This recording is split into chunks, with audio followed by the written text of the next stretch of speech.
જય Hind. Only for exam ચેનલમાં તમારા દરેકે દરેક મિત્રોનું હાર્દિક સ્વાગત છે. તો આજે આપણે વિડીયોમાં જોઈએ કે ગુજરાતની કોઈપણ સ્પર્ધાત્મક પરીક્ષા હોય અને એ પરીક્ષામાં પૂછાય એવા ગુજરાત વિશેના જનરલ નોલેજના પ્રશ્નો મિત્રો હું તમારી સમક્ષ લઈને આવ્યો છું.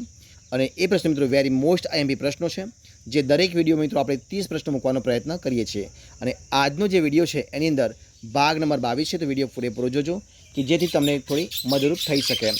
તો શરૂઆત કરીએ આપણે આજના વિડીયોની અંદર. પ્રશ્ન એક તમારી સમક્ષ છે, જો શું છે પ્રશ્ન છે કે લાલા લજપતરાય બાગ ક્યાં આવેલો છે? લાલા લજપતરાય બાગ ક્યાં આવેલો છે? તો એ આવેલો છે મિત્રો સુરતની અંદર. કઈ જગ્યાએ આવેલો છે? સુરતમાં આવેલો છે. પ્રશ્ન આગળ કે ભારતનું સૌથી પ્રાચીન બંદર કયું છે? તો એ છે લોથલ. કયું આવશે? લોથલ છે. પ્રશ્ન આપણે આગળ જોઈએ કે સર્વોચ્ચ અદાલતમાં પ્રથમ ગુજરાતી ન્યાયમૂર્તિ કોણ હતા? તો એ હતા હરિલાલ કણિયા. કોણ હતા? હરિલાલ કણિયા. ફિઝિકલ રિસર્ચ લેબોરેટરી એટલે કે PRL કયા શહેરમાં આવેલી છે? તો એ આવેલી છે મિત્રો અમદાવાદમાં. ક્યાં આવેલી છે? અમદાવાદમાં આવેલી છે. જોઈએ પ્રશ્ન આપણે આગળ કે ગુજરાતનું સૌથી મોટું ખેત ઉત્પાદન બજાર કયા શહેરમાં આવેલું છે? તો મિત્રો આવેલું છે ઊંઝામાં. ક્યાં આવેલું છે? ઊંઝામાં આવેલું છે. પ્રશ્ન આપણે આગળ જોઈએ કે હીરા ઉદ્યોગનું મહત્વનું કેન્દ્ર કયું છે? તો એ છે મિત્રો સુરત. કયું આવશે? સુરત. દેવભૂમિ દ્વારકા જિલ્લાનું મુખ્ય મથક કયું છે? જવાબ આવશે ખંભાળિયા. કયું આવશે? ખંભાળિયા.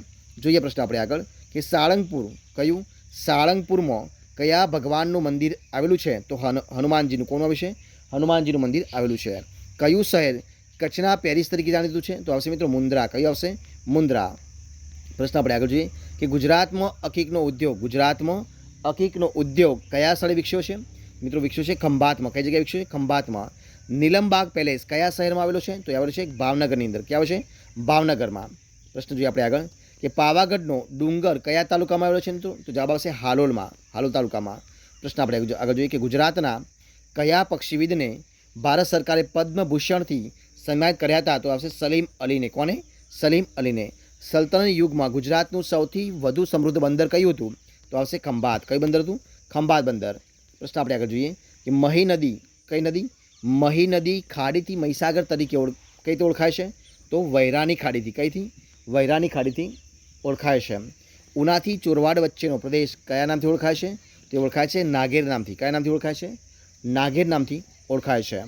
જે પ્રશ્ન આગળ આપણે કે કાનમનો પ્રદેશ. કયો પ્રદેશ? કાનમનો પ્રદેશ કયા પાક માટે જાણીતો છે? તો આવશે કપાસના પાક માટે. કયા પાક માટે? કપાસના પાક માટે જાણીતો છે. આગળ પ્રશ્ન કે કસ્તુરબાને જેલમાં કોણે શિક્ષણ આપ્યું હતું? તો પૂર્ણિમાબેન પકવાસાએ. કોણે આપ્યું હતું? પૂર્ણિમાબેન પકવાસાએ આપ્યું હતું. પ્રશ્ન આપણે આગળ જોઈએ કે ભવાઈની શરૂઆત કોણે કરી હતી? તો એ કરી હતી અસાઈ ઠાકરે. કોણે કરી હતી? અસાઈ ઠાકરે. ગુજરાતનું પ્રથમ તેલ ક્ષેત્ર ક્યાં આવેલું છે? તો આવેલું છે મિત્રો લુણેજમાં, જિલ્લો આણંદમાં. લુણેજ ખાતે, જિલ્લો આણંદ.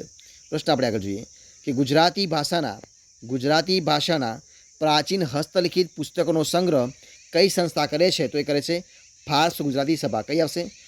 ફાર્સ ગુજરાતી સભા. ગીરાધોધ કયા જિલ્લામાં આવેલો છે? તો ડાંગ જિલ્લામાં. કયા જિલ્લામાં? ડાંગ જિલ્લામાં આવેલો છે.